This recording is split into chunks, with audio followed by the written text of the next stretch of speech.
Thank you very much to be here today. We are really happy to see you on board. Yes, this AI4T project has been such an adventure, you know, with this boat sailing on the waves. And which waves? I wonder if I should say icebreaker more than boat, because, you know, because of the weather today, it has been very hard for you to come. And so once again, thanks a lot to be there. I would like to thank all our partners from the AI4T project who take part of this huge adventure.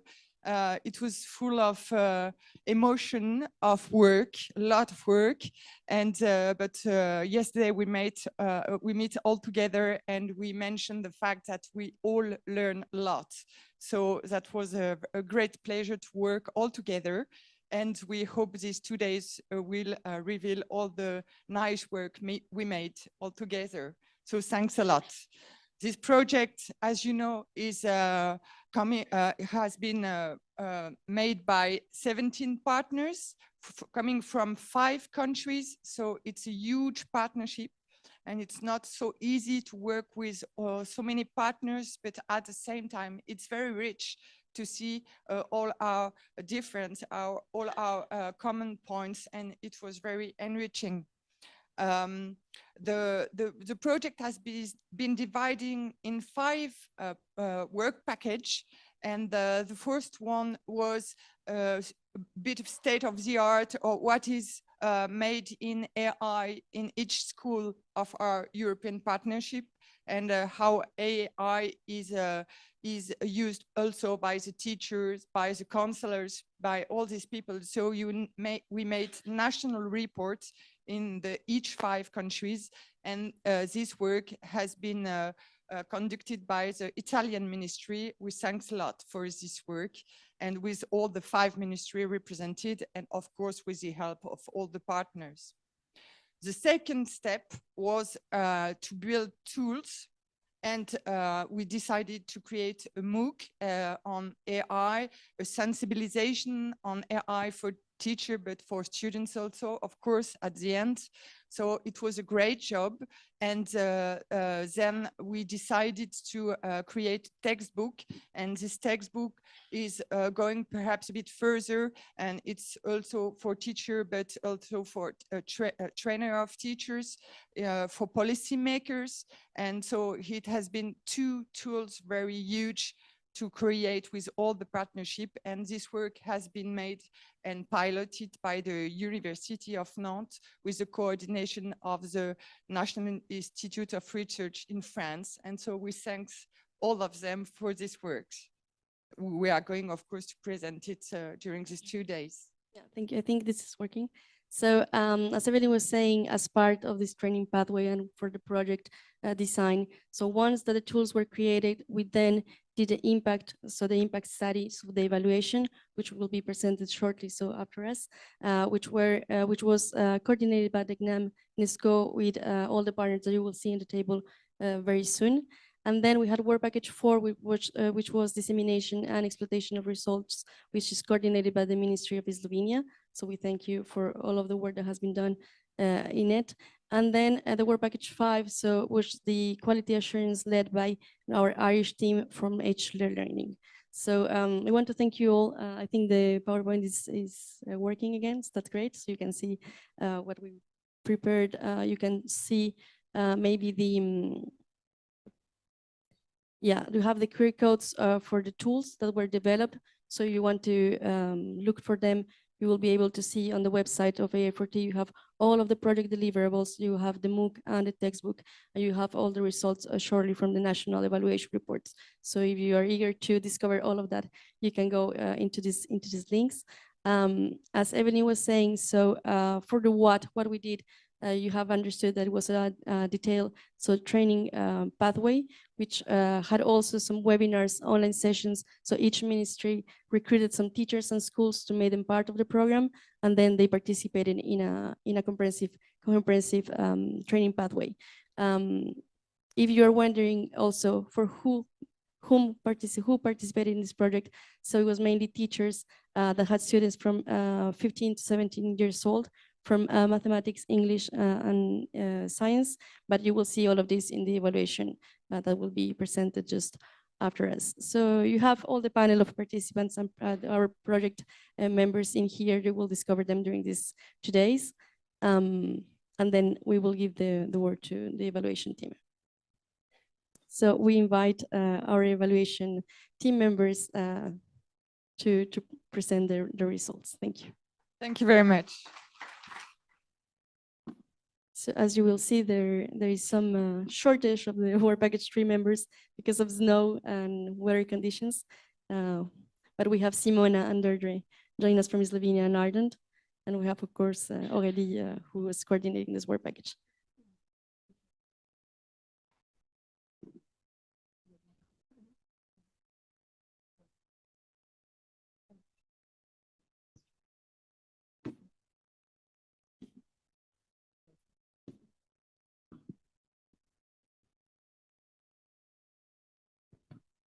Okay, so as you can see, there was a bit of a shortage. We also have one more member who is absent. It's Jean-François Chenet, the coordinator of the CNESCO, but who is ill. So he apologizes for not being able to be here. But he also asked me to deliver a speech that he wrote. So I'm going to read his speech to you. So he said, when Alain Tillet and Thomas Arbouet came to see me nearly 4 years ago to present a project on artificial intelligence in education, I was immediately attracted. While school must adapt to today's society, it must also enable young people to build a society for the future. And this project looked for sure to the future. So we threw ourselves enthusiastically into writing the future project. It was clearly a pioneering project in the field of education, but its legitimacy is now obvious. From the beginning, and no doubt partly because of its nature, AI4T was conceived as an ambitious project, ambitious in its objectives. As Evelyne Huret and Lina Rivera reminded us, with 17 partners with different national cultures, of course, but also different professional and scientific culture. Ambitious concerning its subject, a training strategy in a field where the resources were not completely identified, and the effects still little explored. It was also an ambitious project in terms of its evaluation, because it was imperative to be able to capitalize on the results of this project as rigorously as possible. One of the challenges was therefore to collectively build a framework that was both robust and flexible, that would structure the project and enable a high quality evaluation. I would like to thank all the colleagues who took part in this project, and in particular, Evelyne Huret, Lina Rivera, and Camille Mallet, the coordinators for FEI. It is often said that evaluation questions the object it evaluates, so I would like to thank you all for understanding and taking into account the constraints that the evaluation protocol imposed on the project.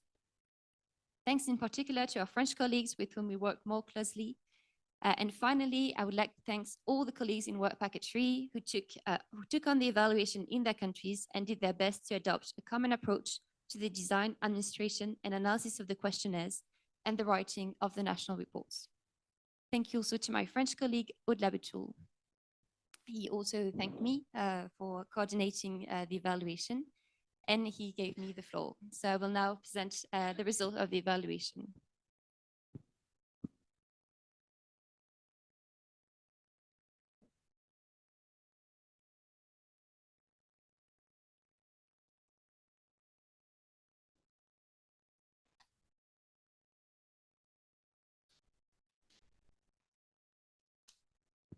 So what did the evaluation bring? First of all, the evaluation shed light on the state of teachers' knowledge, perception, and use of AI as measured at the beginning of the experiment, and the impact of providing professional learning pathways to teachers on the knowledge, perceptions, and use of AI. And this was done in 5 countries, so it's also first a comparative perspective. Because the evaluation took on a comprehensive approach, the factors influencing the successes or challenges of the intervention were also identified. And we also identified possible adjustment that could be made based on teachers and school leaders' insights. Before delving deeper into the results, I will present the main conclusions.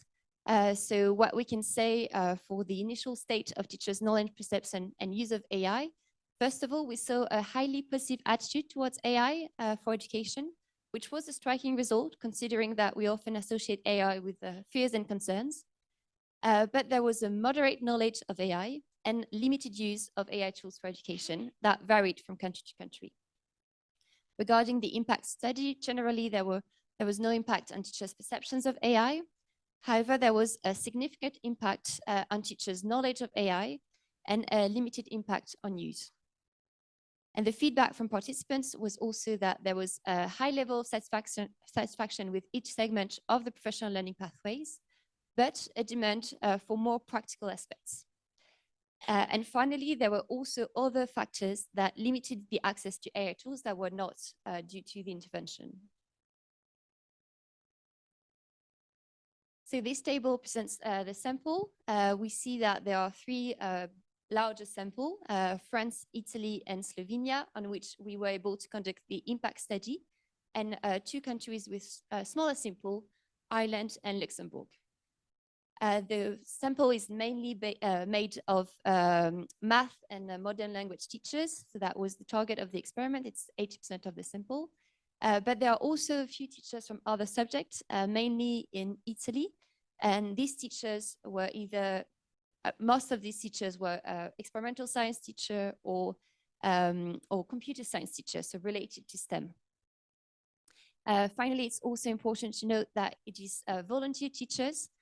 So what the result represents is a sample of teachers who are inclined to take part in AI training initiatives. So it's important to keep that in mind. So now let's focus on teachers' pre-experiment perceptions, knowledge, and use of AI. So as I said, there was a highly positive attitude towards AI, as you can see in this slide. So teachers generally agreed with statements related to the perceived usefulness of AI, to the enjoyment of AI, and to the perceived ease of use of AI, and generally disagreed with a statement related to AI anxiety. So as you can see, only 12%, for example, of teachers agreed that using AI tools makes or would make them anxious. And this was seen in all countries.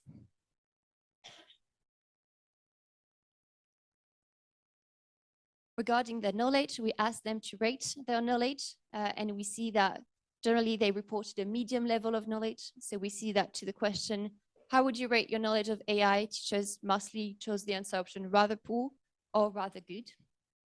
Another result that we find striking is that teachers at the beginning of the project did not have a very concrete view of AI. When we asked them, can you give an example of an AI tool that could be used for an educational purpose?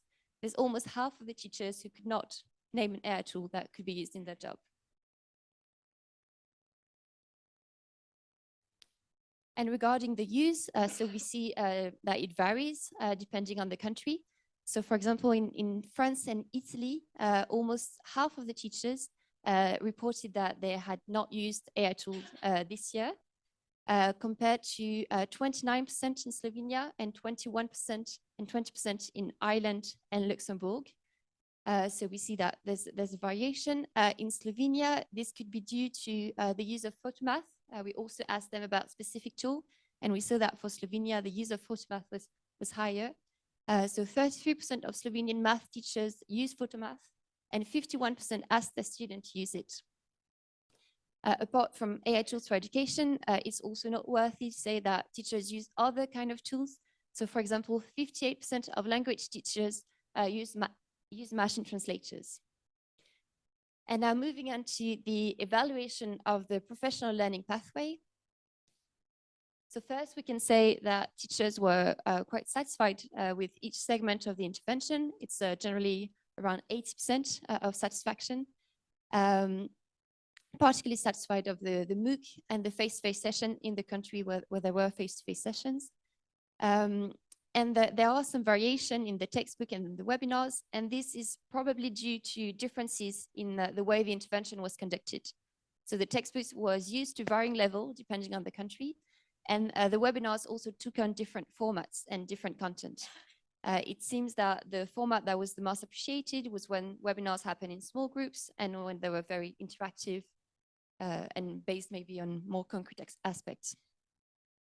The feedback from teachers that they were satisfied because of the quality of the content, because also of the quality of the pedagogical team, which they thought was quite responsive and of high expertise.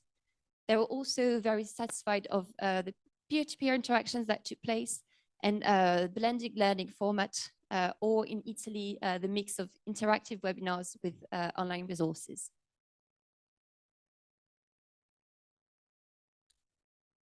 So the satisfaction can also be due to the can also be linked to the impact on the knowledge of AI. We see that there was an impact on knowledge of AI for all 3 countries in which we conducted the impact study. After taking part in the training, teachers self-assessed their knowledge of AI as higher. They were more knowledgeable of how AI works. They were more familiar with AI technologies and more confident in identifying AI tools when presented with them. More confident saying that it was indeed AI tools.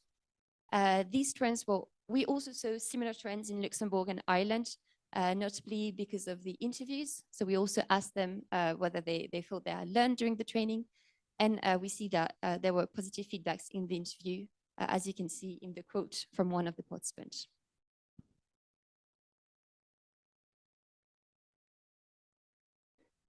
So we saw that they were quite satisfied with the knowledge that they gained. However, they also had an expectation concerning receiving concrete help to use AI tools. And on this particular topic, we had some feedback saying that they would have liked something more practical, and especially something based on more concrete situation from the classroom, as expressed by one of the teacher here. So it's a math teacher.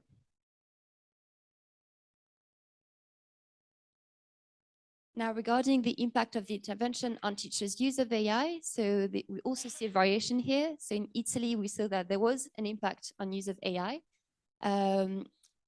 However, in France and Slovenia, the impact depends on, we need to separate teachers on their level of self-efficacy with technology. In France, for example, where they were provided a new AI tool called Quick, which is a mathematic tool, and where they discussed the use of VitaScience in the training, we see that for teachers with high level of self-efficacy, they had the use of Quick and VitaScience has increased. For Slovenia, it's teachers with lower level of self-efficacy who saw the use of AI increase. And we also see that intention to use AI increased in Slovenia. However, due to the short timing of the experiment, the professional learning pathway was generally about 2 or 3 months.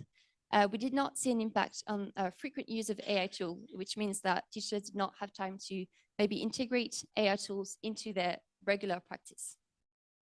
It was mostly about testing the tool, discovering the tools.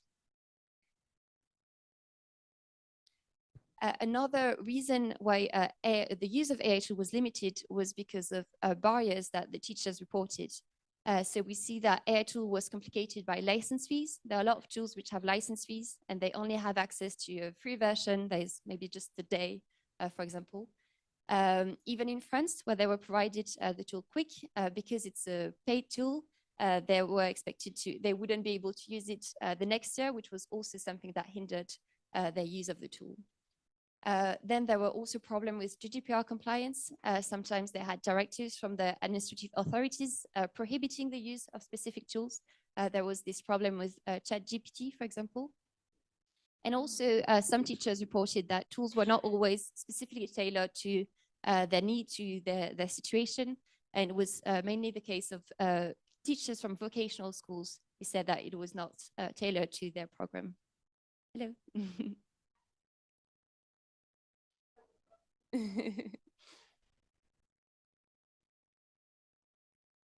And now regarding the context of the school, so we also see some variation depending on the country, where variation in the school leaders' views of AI. So we see, for example, that in the Italian sample, 64% of school leaders thought that integrating the AI in their school was a priority for them, while it's only 3% in France. We also see a difference between the school leader and the teachers. So what we asked when we asked them about most teachers in the schools, not just teachers participating in the project, we see that it's only about 1/4 of schools where most teachers would consider integrating AI a priority, and it's less in France. Also, it's different between country on the presence of a school committee or task force. We see that in Italy, for example, or in Luxembourg, there is often a school committee or task force that can discuss and plan the use of AI. It's less the case in France and Slovenia. And what about students? We also surveyed the students of the participants at the end of the experiment to see about the knowledge of AI. We asked them whether they knew what AI was, and very few answered that they did not know at all what AI is. So they generally have an idea of what it is, either a little, pretty much. And we also asked them about their awareness of certain ethical issues. And we see that they are aware of certain ethical issues associated with AI. Mainly data security was the thing that students were the most aware of. In Italy, it's almost 80% of students who report being aware of that issue. Then there is also the use of AI for malicious, legitimate intent. And the issue they were the least aware of was discrimination, possible discrimination perpetrated by AI, or we're more about 30% of students who are aware of this issue.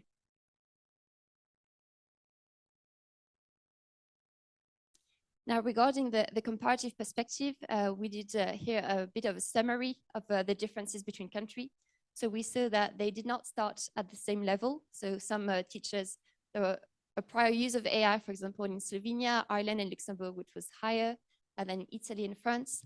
The Luxembourgish sample also stood out for having a higher knowledge of AI prior to the experiment. Regarding the expectations, there were also different depending on the country. So in some countries, practical was the first expectation. Having practical help was the first expectation of teachers.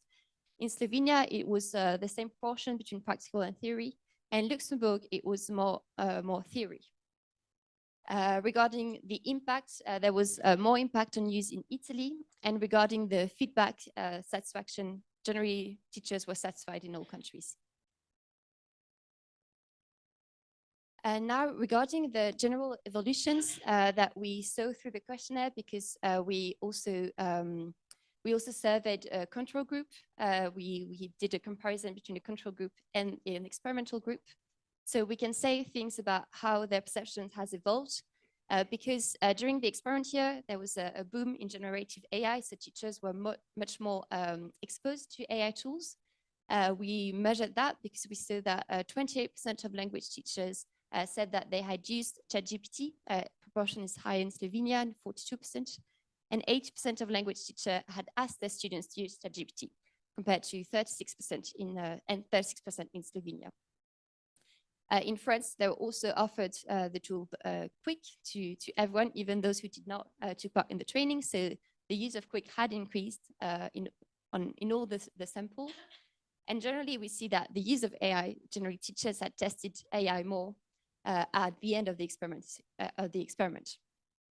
Identification of AI tools as AI has also increased. The teachers were more able to identify AI tools. So generally, we see that AI has been happening despite not depending on the intervention, and we see that there was a slight drop. So we started quite high on the positive attitude. There was a slight drop in the positive attitude. So AI anxiety has risen a bit in France. AI enjoyment has decreased a bit, and the perceived usefulness of AI has also decreased a bit. So so what this trend could suggest is the need for accompaniment in the development of AI tools that are happening, and the need to provide guidance to teachers. And finally, some insight from teachers and school leaders to support the use of AI. So this slide is based on the result from the evaluation, but also insight that we collected through interviews with teachers and school leaders. Regarding professional development on AI, teachers do indeed require professional development of AI. They did say that it was one of their needs, but a professional development that would prioritize practical application with some theoretical inputs. and that would offer opportunities for interaction with both instructors and peers. There's also a need to work on the access to AI tools. So the access needs to be effective, otherwise they won't be able to use them. So access means that it's allowed, that it's free or paid for in the long terms. They need to be adapted to their situation, to school types and grade levels. And we also asked teachers which tool they would think are the most useful for them, for which task. And they said that it would be particularly useful to alleviate the workload and administrative tasks, lesson creation or correction, and to enhance their ability to understand their students, analyze their difficulties, and personalize teaching. And finally, for them to use AI, they would also need to be ensured of a setting where their data is protected, their students' data is protected, and prevented from any malicious use. So they thought that with AI, there could be more surveillance, for example, or influence of private interests. And if you have any question, we have a few minutes. And the micro too. Mhm. Yeah.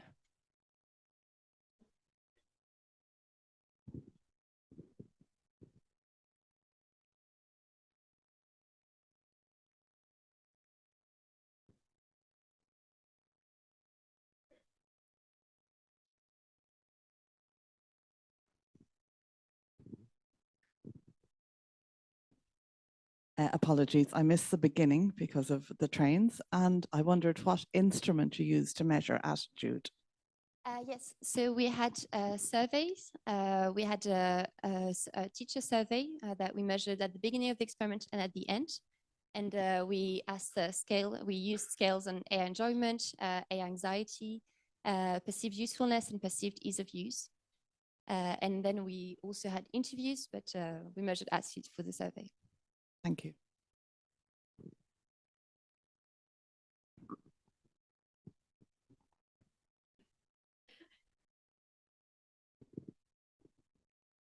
Good morning. First of all, well done for all the research. I have a question when it comes to the ethical issues in AI. Did you, by any chance, touch on the issues of intellectual property when it comes to AI? When they create something, is it mine? Is it the AI's? Did you get into that area?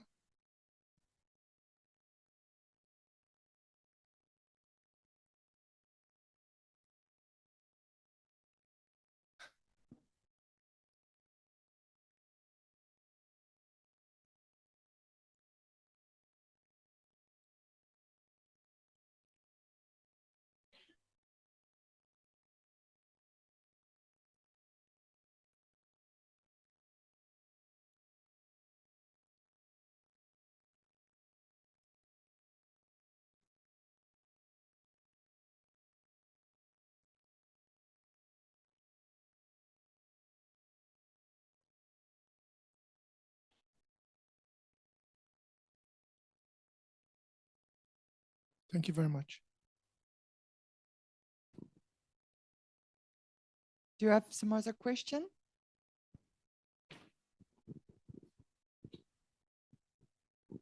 Blas Zupan, Ljubljana. I think if you ask me how much I know about growing potatoes, I would say I know everything, right? But then if you put me on a field, I would be probably utterly unsuccessful, right? So if you ask people how much they know, I mean, if you ask teachers how much they know about the AI, right? You would probably get sort of like the same answer, right? Did you actually test their knowledge about the AI? I mean, put them, give them some concrete examples, because otherwise you probably have, the answer here is probably more of an opinion or Jana says self-confidence.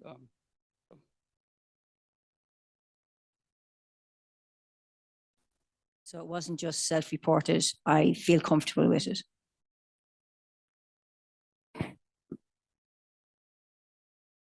Thank you very much for your very interesting presentation, and taking into account what you said.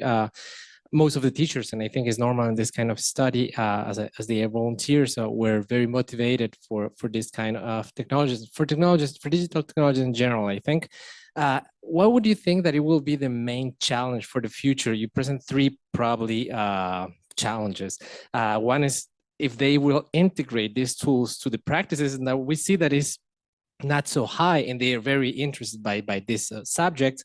The other one is probably ethical concerns, mostly data concerns. And the other one is the access to this kind of tools.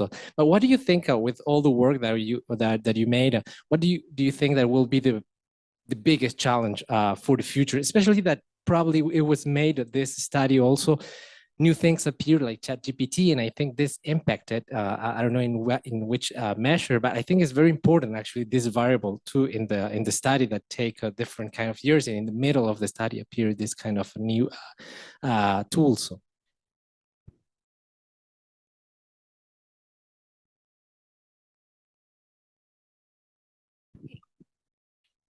And this is a very good question. Thank you. So I think, and what is the most important depends a little bit on the viewpoint you have. If you're a teacher, so maybe for you, it's most important to know immediately, okay, I want to do this, what app is suitable, what is feasible. But then it's not only the teacher alone in the class. You have a classroom with students. Every student has maybe its own attitudes or difficulties or potential. So, and then it comes, if you use an application, obviously there are also ethical and privacy concerns. So I think it's, and this is why it's so complex to integrate now artificial intelligence in school. And everything comes up again, because these are discussions we made also in other areas in education. We made it for technology, similar in STEM subjects. So it's always repeating because it's the system that needs to change. And you can only say, okay, we will concentrate on point A and leave all the others behind, because they are also equally important, because it's a system and we have to change maybe slowly or take a little bit more time to think about how to change, but slowly we have to change the whole system. That's it. And to build on that point, so I don't think you can take one piece on its own. It is an ecosystem. It also depends, changes at a systemic level. So the policymakers in the room, I really think that you need to really carefully think about what's going to happen. How are you going to tackle this issue? And it's not an either or. It's also, and the key people in the equation are the teachers, the school leaders, the students. How are you going to take their viewpoints on board? And then the biggest thing, of course, that everybody is probably the elephant in the room is assessment. So with all these tools that are available, how are we actually really going to uncouple the question about assessment? And are we willing and brave enough to actually really state and define our vision and purpose for education? So I think all those questions are now in the mix. And I think it's a bigger issue than just focusing on the teachers.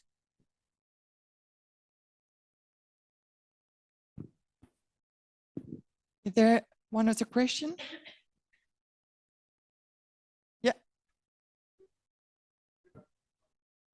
Wait.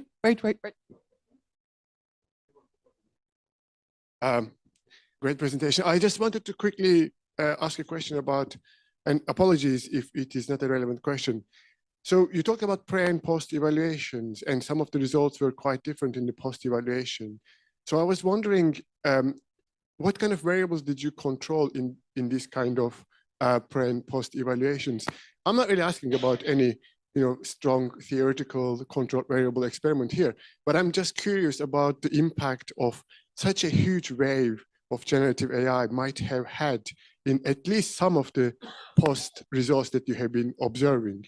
So I would be very happy to hear your reflections on some of this increased interest, some of this increased knowledge might not actually be because of the training intervention, but might actually be because of the increased attention in the media.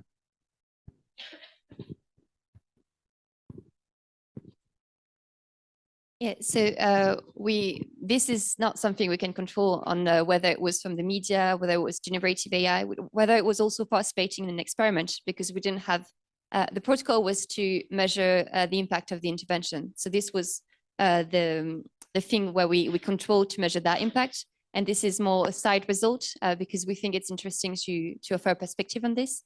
So the control variables were about gender, about the type of school. So we had typical control variables in the regression. We controlled the effect of time and the effect of the intervention specifically. So these were the variables that were in the regression, but we can't say whether it's from media or from many factors that could play a role here.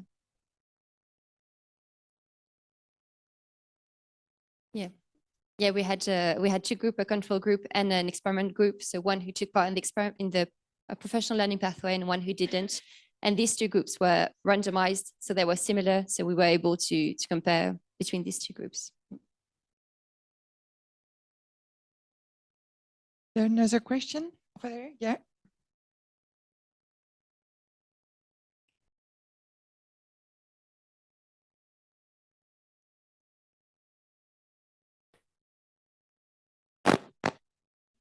Thank you for this great study.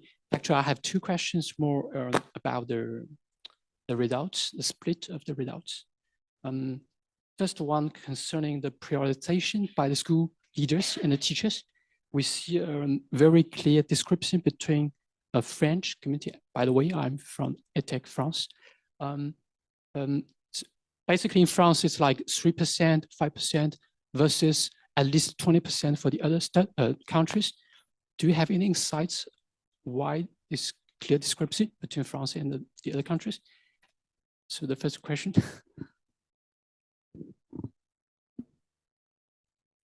It's very hard to say why there was such a difference between France and other countries.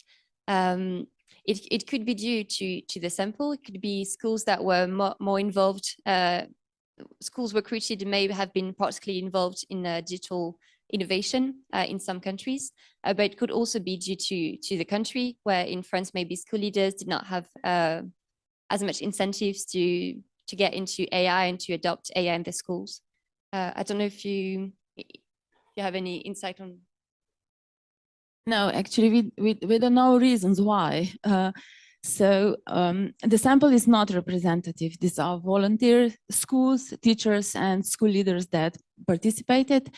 And on the other side, there is this research, and we didn't focus on the finding result on this, but we we call to next research to be done on this because it is important. What we know for Slovenia, for example, and this is only from the interviews with school leaders and also with teachers. We done also this. There are differences between school, big differences between school, how they approach to this project and actually how they approach to overall project they're involved. Some schools just allow some individual teachers to go to the trainings and then nothing happens. And on the other side, there are schools that establish learning communities between schools and share the knowledge that some individual teachers get. And this is what actually we find in this research. And for concrete reasons, we cannot say because we didn't collect those data. Thank you. Second and last question for me. You have actually not observed significant changes in terms of perceived usefulness. I just want to know if there is a description between mathematics teachers versus language teachers, or just the same. I think there was no impact on perceived usefulness at all. Even when we did an analysis on difference between mathematics and language, but it did not produce results. Thank you very much. And thank you all the partners for this huge work. And I can tell you it has not been so easy to do. So really thank you for all this.